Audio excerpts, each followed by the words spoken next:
Evening, evening, evening. Hello, everyone. Thank you so much for joining us tonight. It is time yet again for an updated twist on the Wednesday night Bible study that you may have grown up with. Today, Reverend Dr. Breeden will offer readings from the Hebrew and Christian scriptures that make up the Bible. We'll cover some of the Christian basics, explore the Bible themes, contradictions, and curiosities.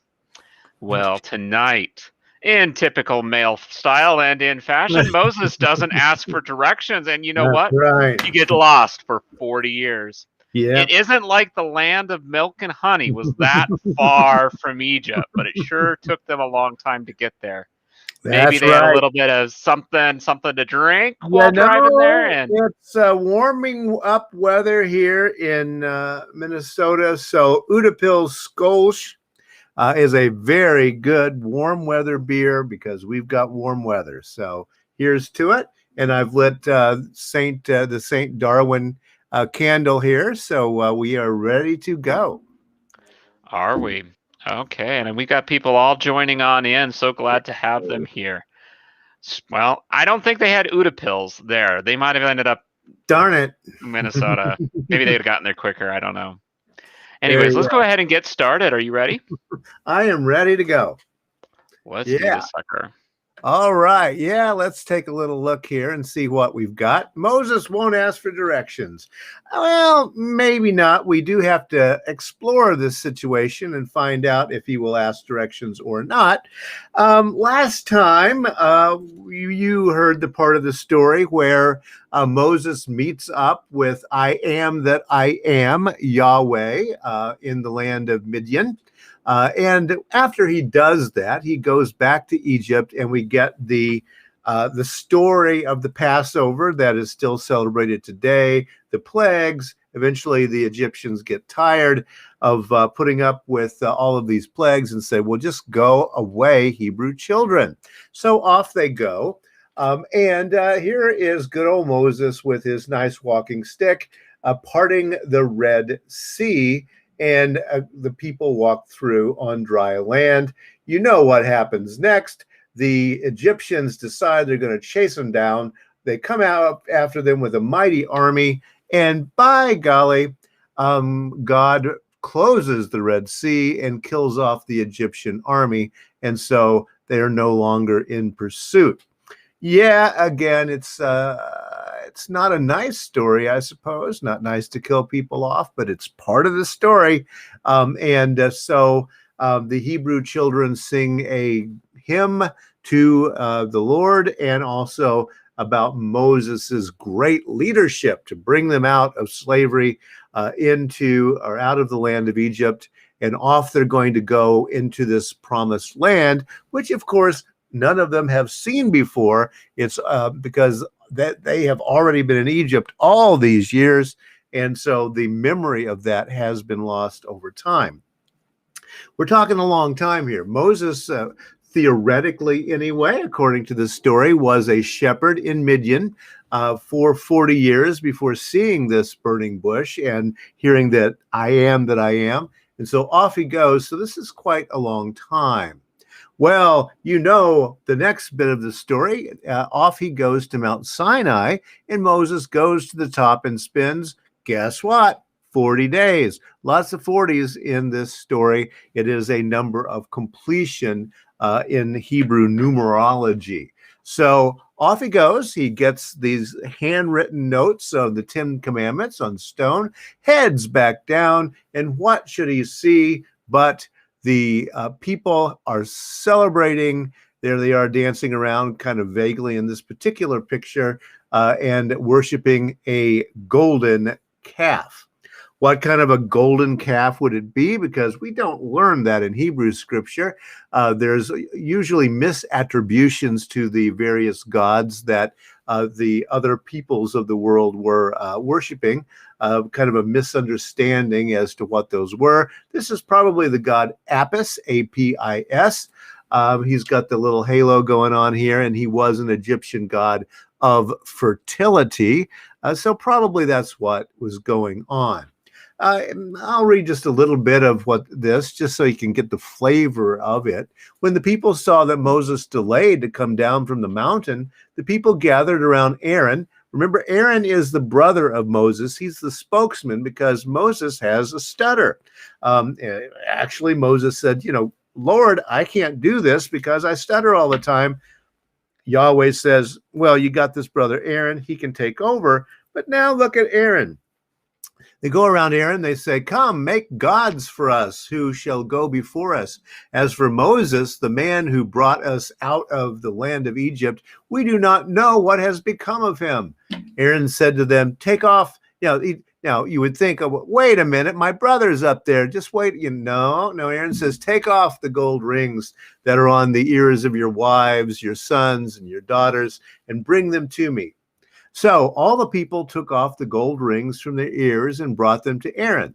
He took the gold from them, formed it in a mold, and cast an image of a calf.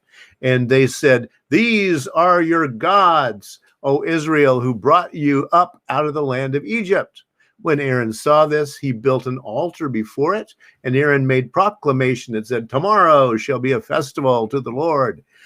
Now, the Lord being a new Lord here, yes? They rose early the next day and offered burnt offerings and brought sacrifices of well-being. And the people sat down and they eat and they drink and they rose up and revel.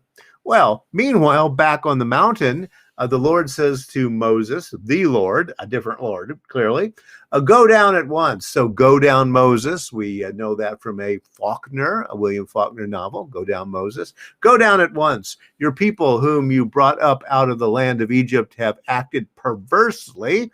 They have been quick to turn aside from the way that I commanded them. They have cast for themselves an image of a calf and have worshipped it and sacrificed to it and said, these are your gods, O Israel, who brought you up out of the land of Egypt. The Lord said to Moses, I have seen this people, how stiff-necked they are. Now let me alone so that my wrath may burn hot against them and I may consume them. And of you, I will make a great nation. So I'm going to kill all of them. And you're my dude. We'll just start over again.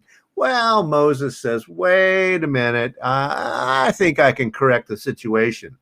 Well, nothing is better than drowning the Egyptian army in the Red Sea. When I was a little kid in Sunday school, we made little paper waves and drowned the Egyptians, and had great fun with that. But this is not a bad killing scene. So the Lord plagued the people because of what they did with the calf, which Aaron made. And here we go. Moses says, hey, loyal people, start killing all of the people that were bowing to the golden calf. And so off they go, doing away with those idol worshipers. And Moses reasserts his authority. Actually, he goes back up the mountain, hangs out a bit, and comes back down with another 10 commandments after he had broken the original one.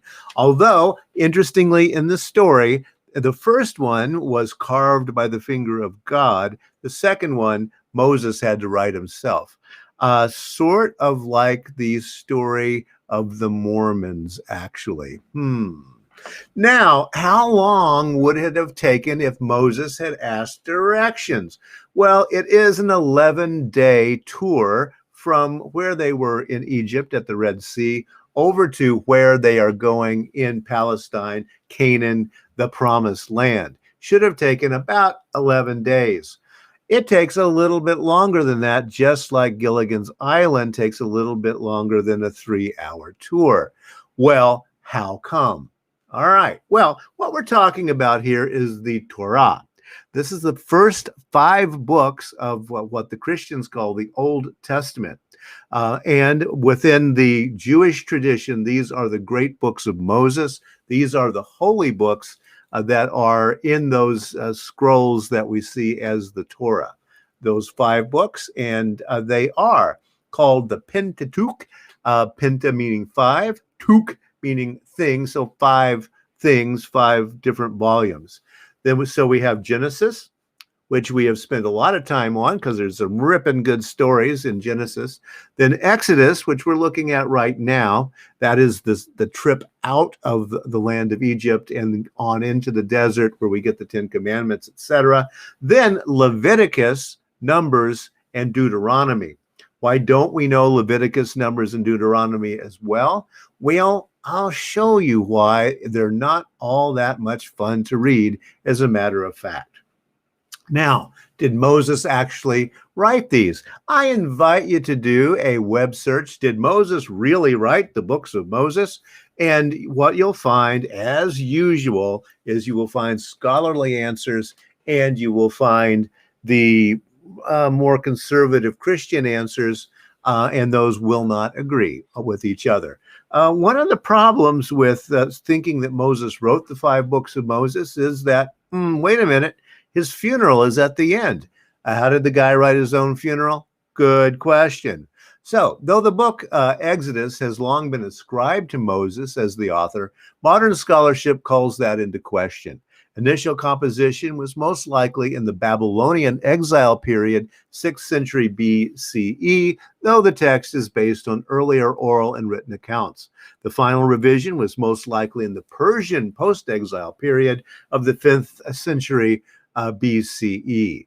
Now, if you've been following along with Bibles and Beer, you know that this is a recurrent story, that yes, there are these old texts and oral traditions that go way back into prehistory, but there's also the text that we have now, and that one is definitely written years and years and years after these things took place.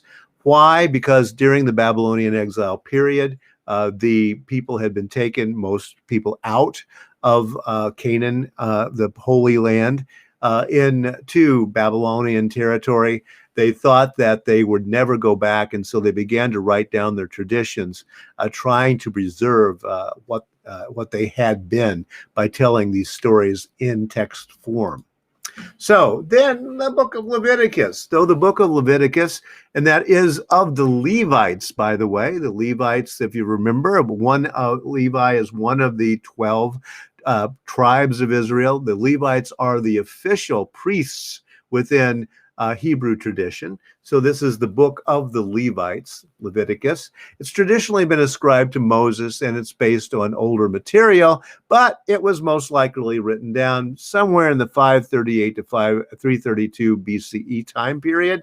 The book clearly has a division between 2 related but different priestly traditions. There are contradictions about how you're supposed to do these things between the first 16 chapters and then the 17 through 26. So again, scholarship would say that Moses didn't write it, but not only that, but it's actually 2 different traditions that are stuck together much later in time.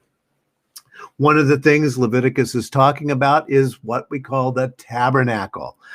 We of the evangelist persuasion, those of us who grew up fundamentalist, Pentecostal, etc., know tabernacles very well, the traveling tents of the old revival preachers. This is not that. This is the tabernacle in which Yahweh lives. And it's very clear within Leviticus and Deuteronomy especially that the people thought that Yahweh followed them around through the desert and lived in the inner sanctum of this particular edifice that, as you see, and this is an artist's rendition, as you see, it's canvas, it's made, it's ready to go on the road so that Yahweh can go with the people as they wander about in the desert. Again, an artist's rendition, but we know from Leviticus that people were all kinds of rules and regulations about how to place their tents, where to place their tents, how far apart to place their tents, how to orient them north, south, east, and west. And as you see, we definitely have the tabernacle in the middle of this large tent city that the Hebrew children are building as they go. That's how they live for 40 years, as we will see in a moment. So that's what's going on there. So the book of Numbers. So Genesis, Exodus, Leviticus, Numbers, the book of Numbers. Where does it get such a weird name? It's because the book begins with a census of the people and it ends with a census of the people. That's how many of the Hebrew children we have at both ends of this particular story. They were very careful to figure out their actual numbers. So the book of Numbers recounts the wanderings of the Hebrews from Mount Sinai, where the golden calf and the Ten Commandments occur, to the border of the promised land. Yes, oh, wait, they go directly to where they're supposed to be going, and it doesn't take 40 years. Well, so during that time, they send out 12 spies to go into Palestine, into Canaan, to explore what the people are like, what's going on there. 2 recount a land flowing with milk and honey, and 10 come back expressing fear that everybody in that other land are giants. They're going to kill us. They're going to eat our lunch. There's no way we're ever going to be able to steal this land from them. They are too mighty for us. And the people become fearful, and then they are punished for wandering around. They are punished to wander around for 40 years. So actually, I was being a little disingenuous. Moses, it's not that he doesn't ask for directions. God decides to punish the people by making them wander around in the desert for 40 years because they weren't trustful enough to follow his orders to go ahead and invade and take over the land when they first got there. So all the people of that generation have to die off before they're able to go into this promised land. One more little thing, and then we'll stop for a moment and think about some of this. This is from the book of Numbers. Why haven't you read it? Well, if you haven't read it, it's probably because it's so darn boring. So here we have in Numbers chapter 19, just the beginning. The Lord spoke to Moses, saying, "Speak to all the congregation of the people of Israel, and say to them, you shall be holy, for I, the Lord your God, am holy. You shall revere your mother and father." We've heard that before with those 10 commandments, right? "And you shall keep my Sabbaths." Yep, heard that one. "I am the Lord your God. Do not turn to idols." Oh, yep, that one's in there too. "Or make cast images for yourselves. I am the Lord your God." When you offer a sacrifice of well-being to the Lord, offer it in such a way that it is acceptable in your behalf. It shall be eaten on the same day you offer it, or on the next day. So you get one day of leftovers from a burnt offering.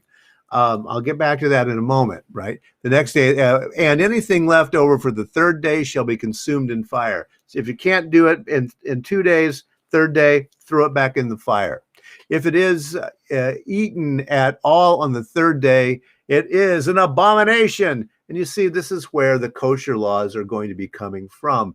It will not be acceptable. All who eat it shall be subject to punishment, because they have profaned what is holy to the Lord, and any such person shall be cut off from the people.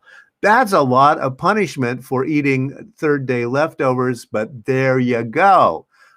Why is this going on? Because that's just the way it is. We're going to have some rules that we want you to follow. Now, all of the ancient people that I know of anyway, when they did these burnt offerings to the various gods, including Yahweh, really it was a barbecue. So they take the animal in to sacrifice it. The priests kill the animal ritualistically and offer it, and then barbecue it. And the Levites, the priests, will take their portion, and part of this rule is how much they get to have. And then the rest of it goes back to the people, who then have the cooked meat for the next 2 days, but not 3, because Tupperware has not yet been invented. Now, here is the spies coming back.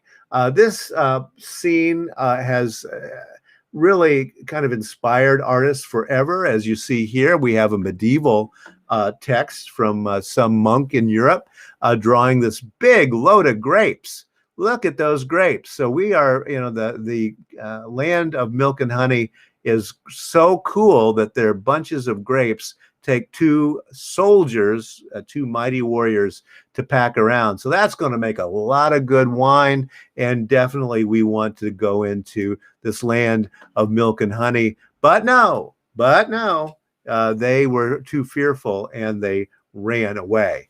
Well, let's take a look just for a few moments and do a little bit of reflection. Yes, looks like a MASH unit. Yes, they were nomads out in the desert. And as they wander around, this is not one of the more fruitful parts of the world to get into it, right? To be in. Yes, there are 2 different versions of the 10 Commandments in the Bible, and they do appear in different places. And then there are also these references to them. Also, it is still debatable how many commandments there actually are. The Hebrews don't go around saying, oh, these 10 commandments, because actually there may be 11. It's according to where you put the periods in the sentences, and they didn't use punctuation. So, but there you have it. All right, how you doing, Justice?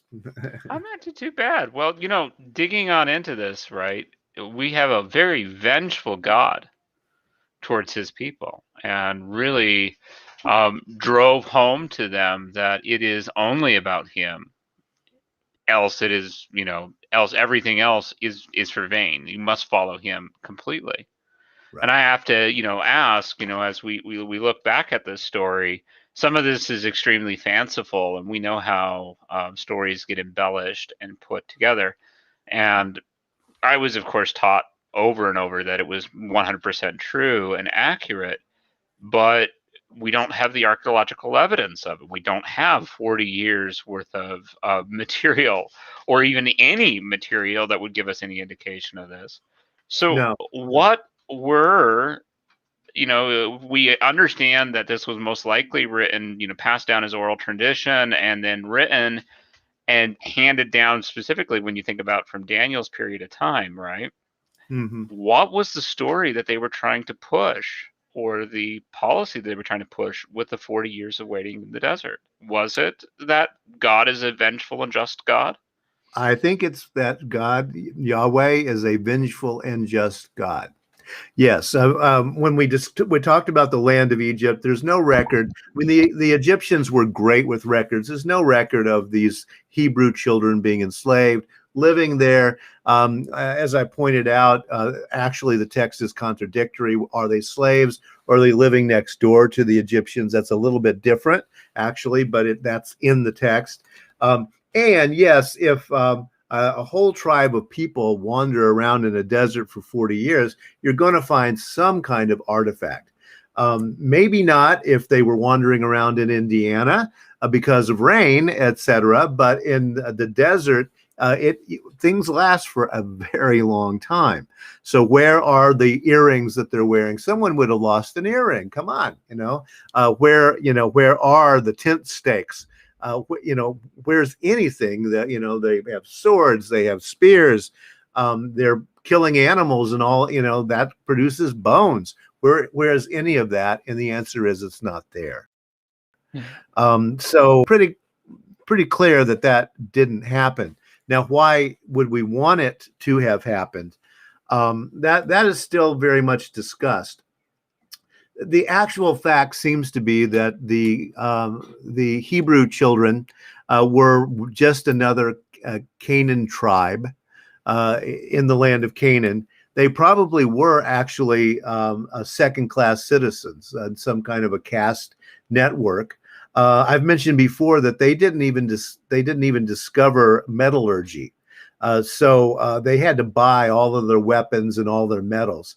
So they were not an advanced, quote unquote, people, probably nomadic, semi-nomadic. And they started making up these stories to create a self-importance about themselves. They are God's children. But it's a ripping good story. It just didn't happen. so that's the way. Yeah. Yes. Well, yeah. with sandstorms, things. Yeah. Maybe the dust will eventually blow off, but so far it hasn't. Well, and I do think it is a key point to be made. Just the absence of evidence is not evidence of absence, right?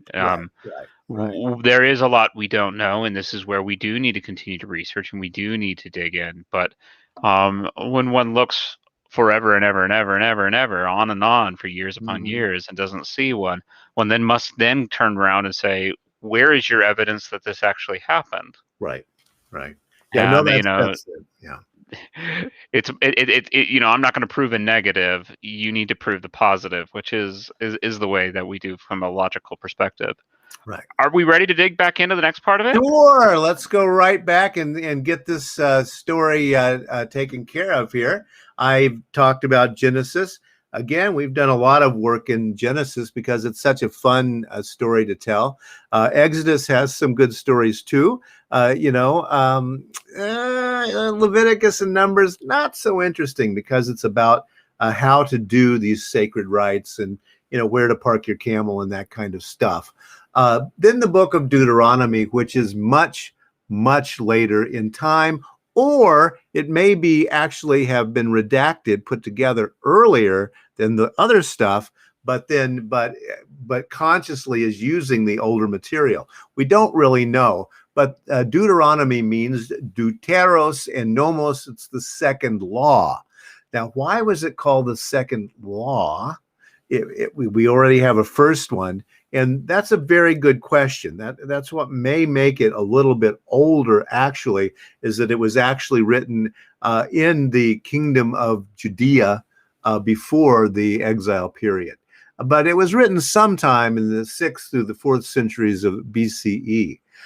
It ends by saying, trying to be the end, never again did there arise in Israel a prophet like Moses.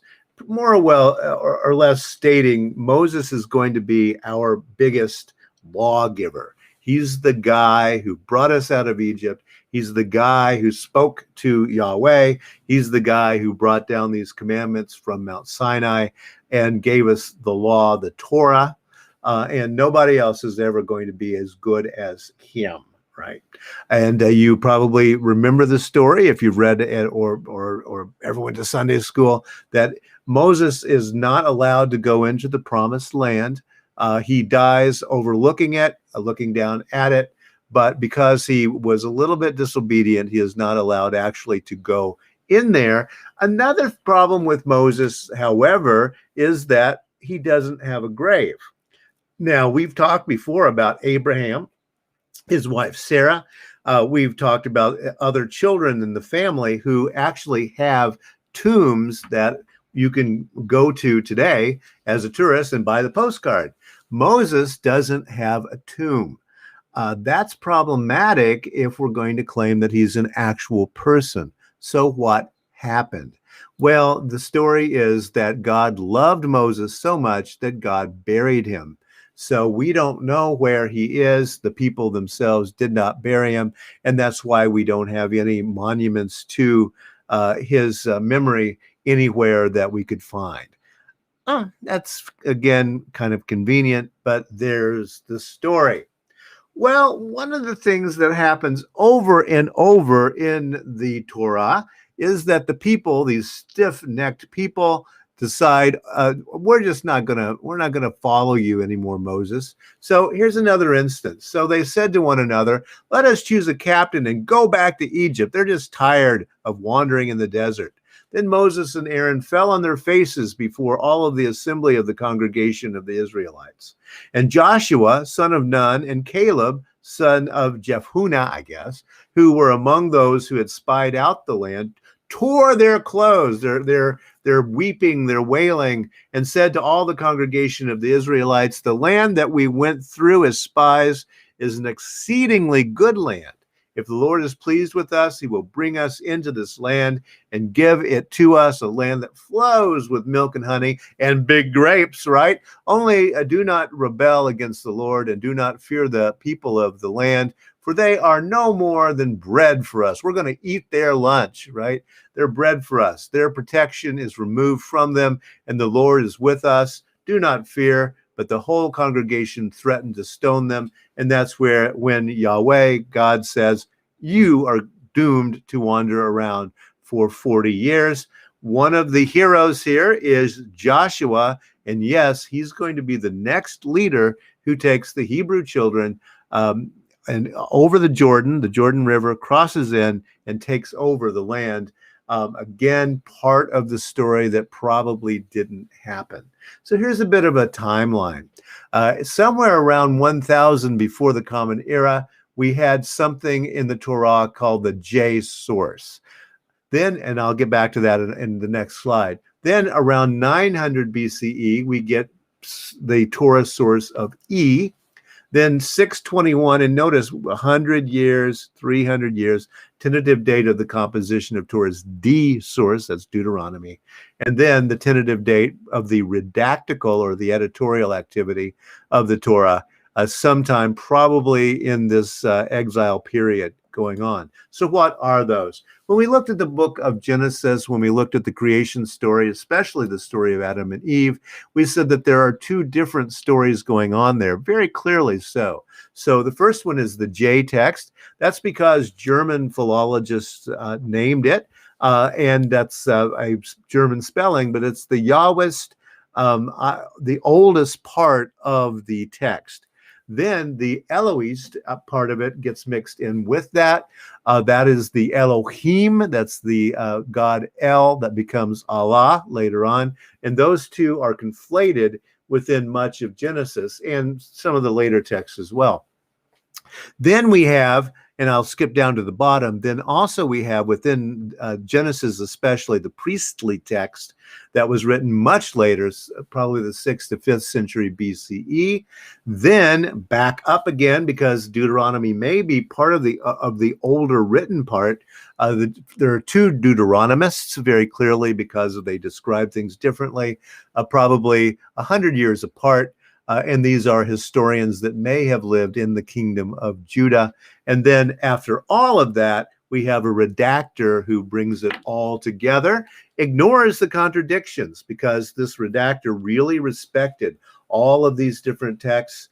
And in Jewish tradition, the contradictions have just never been a problem. They're different stories. These are not true. You can't video this kind of stuff. It's not true in that way in Hebrew tradition. And so they just didn't worry about making them make sense as later Christians did. So let's look here at a little bit. So the whole congregation of the Israelites set out from Elim, and Israel came to the wilderness of Sin. Wait a minute, the wilderness of Sin, yeah, that's out there in the desert. Now, I don't think I want to go there, which is between Elim and Sinai on the 15th day of the second month after they had departed from the land of Egypt. The whole congregation of the Israelites complained against Moses and Aaron in the wilderness. Why did you bring us out here just to starve us to death? And this is the place where we get the manna, the story of manna from heaven, food falling down and feeding people. Because again, one of the naturalistic problems with having these people wandering around in this kind of desert for 40 years is, what did they eat? And that's quite a problem because there's just not much to eat out there. So it must have been that God, Yahweh, was giving them something out of the sky. So again, as I mentioned earlier, I showed you this. Off we go. We're going to leave the land of Egypt, trek on around. Now, yes, actually, the way to the land of the Philistines is to the north here. That would be the way to go if you don't want to get lost in the desert. But if you do want to get lost, go on and head for the Red Sea and come back around. If trying to be naturalistic here, remember that Moses had indeed spent time in Midian. As a matter of fact, scholars today think that probably Yahweh was a god of Midian that then Moses takes back and creates this story of Yahweh. And eventually, by golly, they go and they do cross the Jordan River, and bing, there you go, Jericho, when those walls are going to come tumbling down as the children of Israel begin to defeat Canaan and Philistia, the Philistines. And this, of course, even today is the land of Israel, the Holy Land, the Promised Land that we know and love today. And we've seen Jesus baptized in the Jordan River. I've shown pictures of what it looks like, a muddy little creek. It's what it looks like to us. Kind of a desert, but there you go. And this is the way the wanderings went. And that is indeed the story of this land and the 40 years of wandering in the desert. So there you have it. What was the wilderness? The Negev is not a real beautiful. So yeah, I don't think there's any trees. I mean, West Texas doesn't have trees over about a foot tall, and it does get some rain. This area doesn't get rain. It's just, it's one of those effects of the area that it just doesn't rain there. And that's why we do find in Egypt, we do find manuscripts. We dig them up, and because they were buried there many, many years ago, and it just doesn't rain, so they don't rot. Again, do that in northern Indiana, and you're not going to see them very long. But it works in the Negev desert. So yeah. Okay. Well, go ahead. I was going to say that was definitely a great dive into what brought the Pentateuch together, understanding why they wandered the desert for 40 years. Mm-hmm. And some of I think it was quite curious to better understand, especially being from where I was taught, right, that Hebrew tradition doesn't hold this as inerrant. Right. Yeah, just no, it doesn't. It doesn't. I mean, in the Middle Ages, you see some rabbis saying, "Well, it must have been this and it must have been that." I mean, you look at Moses on Mount Sinai, where the Ten Commandments come from, and one of the things you're going to find among evangelical Christians is that actually that was Jesus up there. Guess what? That is not in Hebrew Scripture. That is a later addition, people. But there are paintings of Moses bowing down before Jesus, which, from a supersessionist Christian viewpoint, is this is how Christianity is better than Judaism, right? So yeah, So, well, everyone, we've come to the end of Bibles and Beer for this week. David, what do we have on tap for next week? Next week will be the last of our season. So for a season finale, we will go back to the Christian scriptures, the New Testament, and we'll be looking at the story of the early church, Acts. And I'm calling it Those Commie Apostles, because they're doing some very strange things in the early church that sure does sound like some kind of communism to me. So we better look more closely at what those pinko apostles are doing. So. Well, let's definitely dig on in there. We got to get rid of the Red Scare. So we have our after party. I hope to see and meet every one of you tonight on our Zoom after party. I've thrown the link into chat. We'll have that there. And for the rest of you, you have a wonderful week. We will see you next week on Bibles and Beer. Catch you all later. Bye. Bye-bye, everybody.